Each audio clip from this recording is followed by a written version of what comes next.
Today we will study chapter number 5 coal and petroleum. और आज हम जानेंगे इस चैप्टर के अंदर कोल और पेट्रोलियम के बारे में, कैसे हमें कोल मिलता है और पेट्रोलियम हमें मिलता है। We use various materials for our basic need.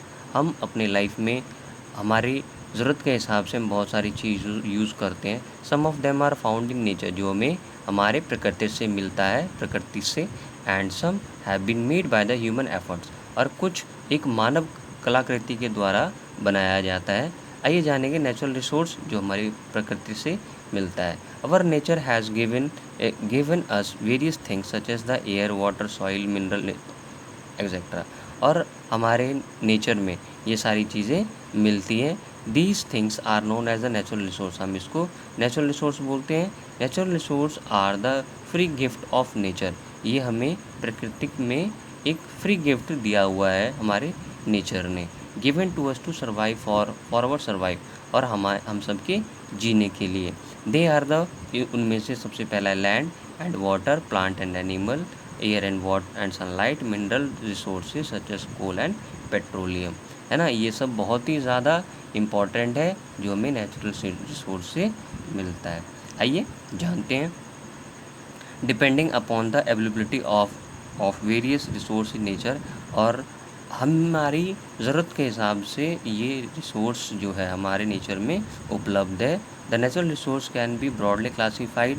हम नेचुरल रिसोर्स को हमने क्लासीफाई किया है कि into inexhaustible and exhaustible resources. तो हम जानेंगे इनएग्जॉस्टिबल रिसोर्सेज और इनएग्जॉस्टिबल रिसोर्सेज क्या होता है, ये जानेंगे। Inexhaustible natural resources, inexhaustible natural resource are those which are present in unlimited quantity in nature.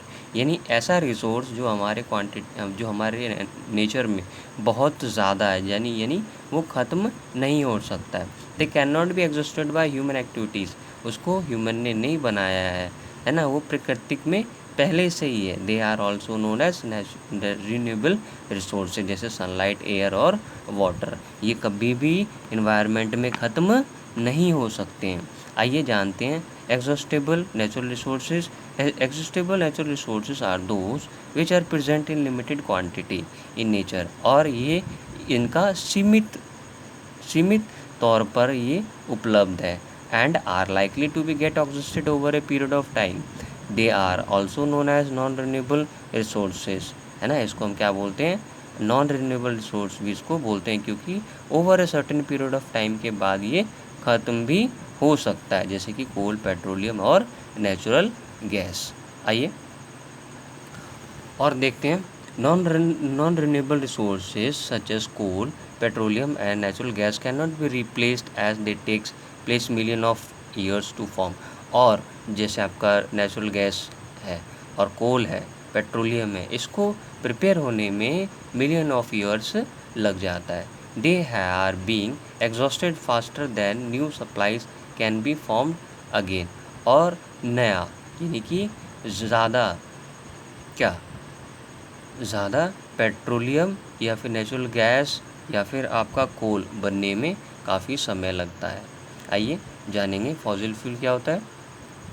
The fuels which were formed by decomposition of the remain of prehistoric plants and animals buried under the earth।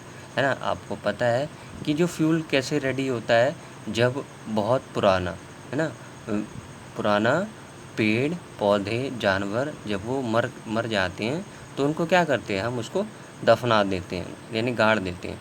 तो होता क्या है कि काफ़ी समय बाद वो decompose हो जाता है। डिकम्पोज होने के बाद वो एक फॉसिल फ्यूल के रूप में हमारे पास उपलब्ध हो जाता है। मिलियन ऑफ ईयर्स वो are called fossil fuel.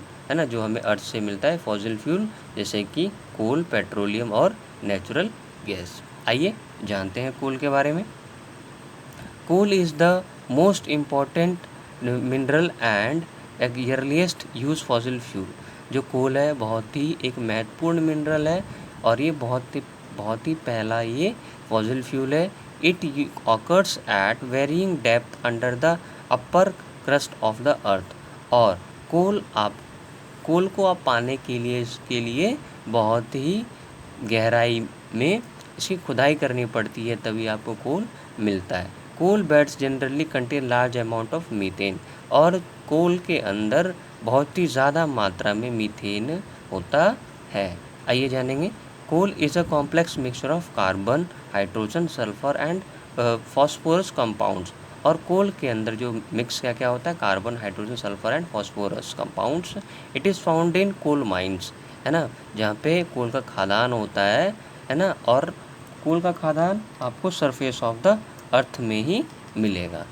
In India coal deposit are found mainly, और जो कोल है भारत में कहाँ कहाँ पे मिलता है सबसे ज़्यादा, झारखंड, झरिया, बोकारो, उड़ीसा, मध्य प्रदेश एंड वेस्ट बंगाल, जिसको हम बोल सकते हैं रानीगंज।